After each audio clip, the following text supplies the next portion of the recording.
I've said many times that when you see a concept car that is an EV, chances are that the production version is going to look very, very similar to the concept. We've seen that with BMW, Mercedes, you saw it in the Silverado EV as well, and also the Ford F-150 Lightning. But in this case, Ram decided to go a completely different direction, I guess, because this right here is the production version of the Ram 1500 REV, the electric version of the 1500, and I want to show you just what happened here when we compare the concept to the actual production version and what I think about this strategy. So look at this. This looks pretty much like a normal Ram 1500. When you look at it, you do have some more futuristic headlights and also some more futuristic taillights, which I'm going to show you in the next slide. But other than that, a lot of these pieces feels like they've been taken straight from the existing Ram 1500.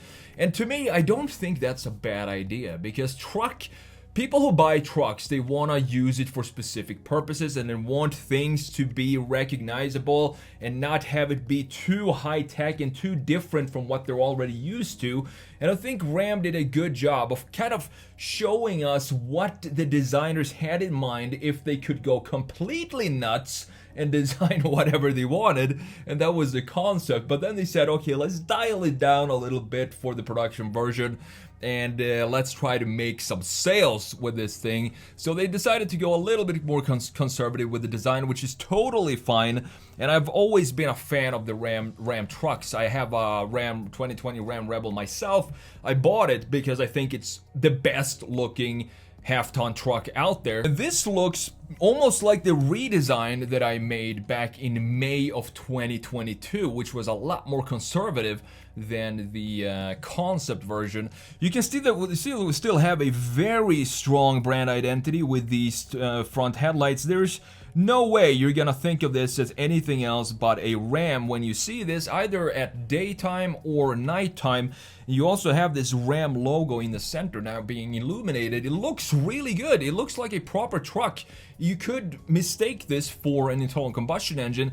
However, you won't mistake it for that when you open the frunk, because this is what you get. You still have a big, nice frunk where the engine used to sit, which is great because this is a huge space in the front area to load whatever you want. And look at this interior, and I'm going to compare the interior to the concept version. This interior, if you've ever driven a Ram, the 5th generation Rams, you're gonna be very familiar with this layout. The buttons here are exactly the same as I have on my 2020, and same with this dial down here. You do have this display right here, which I feel doesn't look very well integrated in the passenger side of the interior. But it's just I can't really see what kind of features you have. I think this is a playlist or Spotify maybe right here. So you have some settings for the passengers to mess around with while you're out driving this truck. And this is also the charging port on the driver's side front fender. You can see it. Maybe not, you can't. Yeah, right here. So you can see it where the charging port is sitting in a pretty convenient location, in my opinion. But now let's compare this to the crazy concept. I really like this concept as well, but I had my concerns. Are they really going to put this type of design into production? Because we're so different from any other Ram model. But I didn't know whether they would go the traditional route of doing a traditional truck, just kind of converting it into an EV, or go the Silverado route or the Hummer route to turn the concept into the actual production car. And I guess they decided to go with the more traditional shape of the truck. And we see that we have the roofline and everything in the proportions of the 1500 REV production version are exactly the same as the internal combustion engine, just like Ford did with the F-150 Lightning. But look at these graphics in the front end, specifically in black. It looks really good. Super strong identity for Ram. Looking at the rear view, this is where I think the production version looks a lot better than the concept. What I don't like about LEDs specifically is, look at this LED right here. We have the same thickness all across, so it doesn't change any thickness of the LED itself. creating a pretty boring and static looking feel for the tail lights. And I think lights, you have so much possibilities to design them and treat them in a very unique way. This felt a little too conservative, specifically for a concept truck, but I really like what they did in the production, because look at this. Now we have a thin line here going into a bit of a thicker line here, and then a massive super thick LED, which I think looks great on the production version. You can see that we also have the Ram boxes here intact, and this fender itself, this feels like it is probably the exact same fender that we have in the internal combustion engines. As you can see in this comparison, look at this. We have this fender of the electric Ram 1500, and the doors as well feels like they are exactly the same as the internal combustion version. Looking at the lines here, we can analyze these lines. We have a cut line here for the bumper, same cut line on the internal combustion, and this line here also comes back in this version down here. The Ram boxes, you can see the lock is exactly the same lock as we have in production today.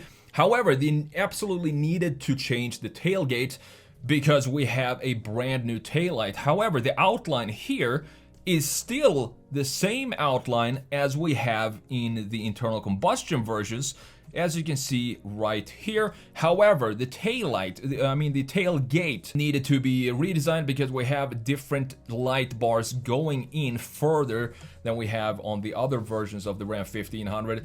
But what I love about this, what I always really appreciated about the 5th generation Rams, is a small detail, very small detail in the tailgate, but that is this wave that we have going here. I think it's a beautiful little touch that in the 4th generation it was just a straight line like this. So adding that curvature, it makes for a more interesting approach to the design and the styling specifically of the tailgate, and I'm really glad that they kept it for the REV 1500. You can see that we still have these wave lines intact for this electric version, which I think looks really good. Another reason why I think this is a good idea to turn basically the internal combustion engine and morph it into an EV is because they save a lot of cost in production. Imagine creating brand new molds to create this beast up here and all the new panels that has nothing to do with the existing Ram 1500.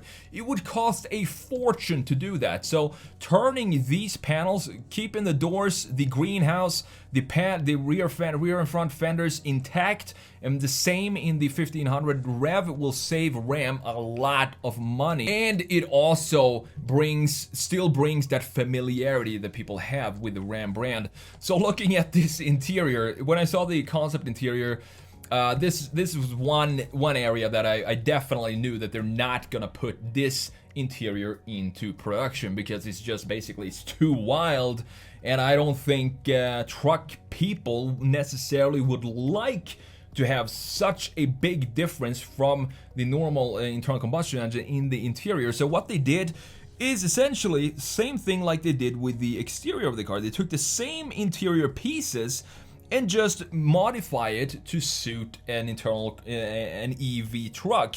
And I think that's also a great idea because we have all the controls as we're used to as Ram 1500 drivers.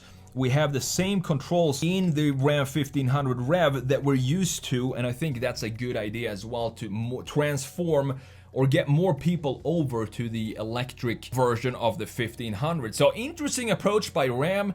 They decided to take the more traditional conservative route, and I think this is gonna work out really well for Ram in the end.